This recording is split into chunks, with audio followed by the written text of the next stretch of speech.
2024 ലോക്സഭാ തെരഞ്ഞെടുപ്പിൽ 20 ലോക്സഭാ മണ്ഡലങ്ങളിലേക്കുമുള്ള സ്ഥാനാർത്ഥികളെ നിർണയിച്ച ആദ്യഘട്ടത്തിൽ UDFനെ സംബന്ധിച്ച് സിറ്റിംഗ് സീറ്റുകളിൽ ഏറ്റവും പ്രാധാന്യത്തോടുകൂടി വിജയിച്ചു വരുവാൻ സാധ്യതയേറെയുള്ള ഒരു ലോക്സഭാ മണ്ഡലം അത് തിരുവനന്തപുരം ലോക്സഭാ മണ്ഡലമായിരുന്നു. 2019 ലോക്സഭാ തെരഞ്ഞെടുപ്പിൽ 3ാം സ്ഥാനത്തേക്ക് തള്ളപ്പെട്ട തിരുവനന്തപുരം ലോക്സഭാ മണ്ഡലം, അവിടെ CPIയുടെ സ്ഥാനാർത്ഥി ആരായിരിക്കണമെന്ന ചർച്ചകൾ മുറുകിയപ്പോൾ ഒടുവിൽ പന്ന്യൻ രവീന്ദ്രൻ എന്ന തിരുവനന്തപുരത്തിൻ്റെ മുൻ MP പേര് ചെന്ന് നിൽക്കുന്നു. പന്ന്യൻ രവീന്ദ്രൻ CPM സ്ഥാനാർത്ഥിയായതോടെ 3 എന്നത് 2 ഉയർത്താമെന്ന ആത്മവിശ്വാസത്തിലായിരുന്നു അവരും. എന്നാൽ പിന്നീടായിരുന്നു പല പേരുകൾക്കപ്പുറം BJPയുടെ സർപ്രൈസ് സ്ഥാനാർത്ഥി കളത്തിലിറങ്ങിയത്. കേന്ദ്രമന്ത്രിയായ രാജീവ് ചന്ദ്രശേഖരനെ ആയിരുന്നു തിരുവനന്തപുരത്തെ ലോക്സഭാ സ്ഥാനാർത്ഥിയെ തീരുമാനിച്ചത്. ആദ്യഘട്ടത്തിൽ കേരളക്കരയ്ക്ക് അങ്ങനെ പരിചിതനല്ലാത്ത രാജീവ് ചന്ദ്രശേഖരനെ കൊണ്ട് വലിയ രീതിയിലൊന്നും തനിക്ക് പ്രതിരോധം തീർക്കുവാൻ സാധിക്കില്ല എന്ന ആത്മവിശ്വാസം ശശി തരൂരിനുണ്ടായിരുന്നു. എന്നാൽ ഇപ്പോൾ അങ്ങനെയല്ല. ശശി തരൂരിനെ സംബന്ധിച്ച് ഏറ്റവും കൂടുതൽ വോട്ടുകൾ ലഭിക്കുവാൻ സാധ്യതയേറെയുള്ള തീരദേശ മേഖലയിലടക്കം അദ്ദേഹം കൃത്യമായ ഇടപെടലുകൾ നടത്തുന്നു. തിരുവനന്തപുരത്തിൻ്റെ നഗരവീഥിയിലെല്ലാം അദ്ദേഹം കൃത്യമായ പ്രകടന പരിപാടികൾ നടത്തുന്നു. ഒപ്പം പറഞ്ഞതേ ചെയ്യൂ, ചെയ്യുന്നതേ പറയൂ എന്ന മുദ്രാവാക്യം ഉയർത്തിപ്പിടിക്കുന്നു. ഇതെല്ലാം ജനങ്ങൾക്കിടയിൽ നൽകുന്ന ആത്മവിശ്വാസവും ചെറുതല്ല. കൂടാതെ 15 വർഷം അടുപ്പിച്ച് ഇവിടെ ഭരിച്ച ശശി തരൂരിനേക്കാൾ മികച്ചത് പുതിയൊരാൾ വരുന്നതാണ് എന്ന ഒരു തരംഗവും നിലവിൽ തിരുവനന്തപുരത്തുണ്ട്. ഇതെല്ലാം കൂട്ടി വായിക്കുമ്പോൾ ശശി തരൂരിന് അത്ര എളുപ്പം ഇവിടെ നിന്ന് വിജയിച്ചു പോകുവാൻ സാധിക്കില്ല എന്ന് വേണമെങ്കിൽ പറയാം.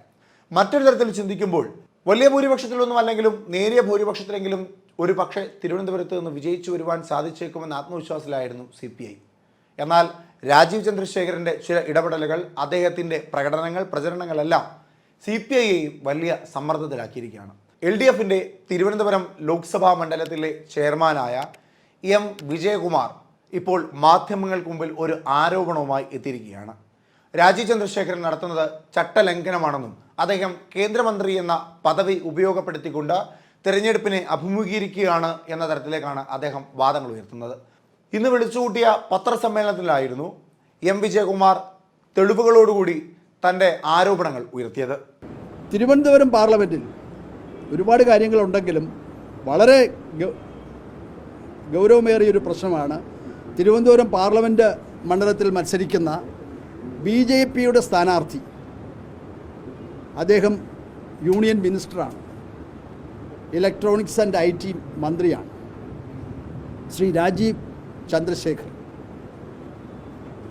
അദ്ദേഹമാണ് ഈ തെരഞ്ഞെടുപ്പിലെ തിരുവനന്തപുരം പാർലമെൻറ്റിലെ BJP സ്ഥാനാർത്ഥി. അദ്ദേഹം കഴിഞ്ഞ 4-ാം തീയതിയാണ് ഇവിടെ വരുന്നത്. അതിനു മുമ്പല്ല, 4-ാം തീയതി എത്തുന്നതേ ഉള്ളൂ.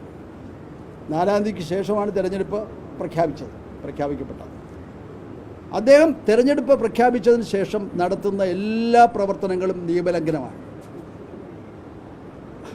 സാധാരണ ഏതെങ്കിലും ഒരു കാര്യം മാത്രമാണല്ലോ നമ്മൾ പറയുക, ഇതങ്ങനെയല്ല. അദ്ദേഹം തെരഞ്ഞെടുപ്പിൽ മത്സരിക്കുന്നത് ശ്രീ രാജീവ് ചന്ദ്രശേഖരൻ എന്ന പേരിലല്ല, union minister Rajeev Chandrasekharan. Union minister Rajeev Chandrasekharan എന്നാണ് അദ്ദേഹം കമ്മ്യൂണിക്കേറ്റ് ചെയ്യുന്നത്. അതിൻ്റെ ഏറ്റവും വലിയ തെളിവാണ് ഇന്നലെ ഉണ്ടായ സംഭവം. തെരഞ്ഞെടുപ്പ് പ്രഖ്യാപിച്ച ദിവസം മുതലുള്ള ഒരുപാട് കാര്യങ്ങൾ ഞങ്ങളുടെ കയ്യിലുണ്ട്. ഇന്നലെ അദ്ദേഹം യൂണിയൻ മിനിസ്റ്റർ എന്ന കപ്പാസിറ്റിയിൽ LBSൽ 2 ദിവസത്തിന് മുമ്പ് ഔദ്യോഗികമായിട്ട് കുട്ടികളുടെ യോഗം വിളിക്കാൻ ആവശ്യപ്പെട്ടു. പ്രിൻസിപ്പലിനോടും ഡയറക്ടറോടും ആവശ്യപ്പെട്ടുകൊണ്ട് ആ യോഗം വിളിച്ച് അദ്ദേഹം അഡ്രസ്സ് ചെയ്തു. യൂണിയൻ മിനിസ്റ്റർ എന്ന പേരിൽ. തിരഞ്ഞെടുപ്പ് പ്രഖ്യാപിച്ചാൽ അദ്ദേഹം മിനിസ്റ്റർ അല്ല. സ്ഥാനാർത്ഥിയാണെങ്കിൽ അദ്ദേഹം മിനിസ്റ്റർ അല്ല. സ്ഥാനാർത്ഥി അല്ലാത്തവർക്കും മിനിസ്റ്റർ എന്ന് പറയാം. അദ്ദേഹത്തിന് മിനിസ്റ്റർ എന്ന് പറയാനേ പറ്റില്ല, പറഞ്ഞുകൂടാ. അദ്ദേഹം മിനിസ്റ്റർ അല്ല. അദ്ദേഹം ഒരു സാധാരണ പൗരനാണ്, ഇന്ത്യൻ പൗരനാണ്, അത്രയേ ഉള്ളൂ. അദ്ദേഹം ഇതിൻ്റെ കോപ്പി ഞങ്ങൾ തരുന്നുണ്ട് കേട്ടോ. ഇതിൻ്റെ കോപ്പിയെല്ലാം നിങ്ങൾക്ക് നൽകുന്നുണ്ട്. ഇദ്ദേഹം അത് ചെയ്തു. തികച്ചും നിയമവിരുദ്ധമാണ്, ഭരണഘടനാ വിരുദ്ധമാണ്.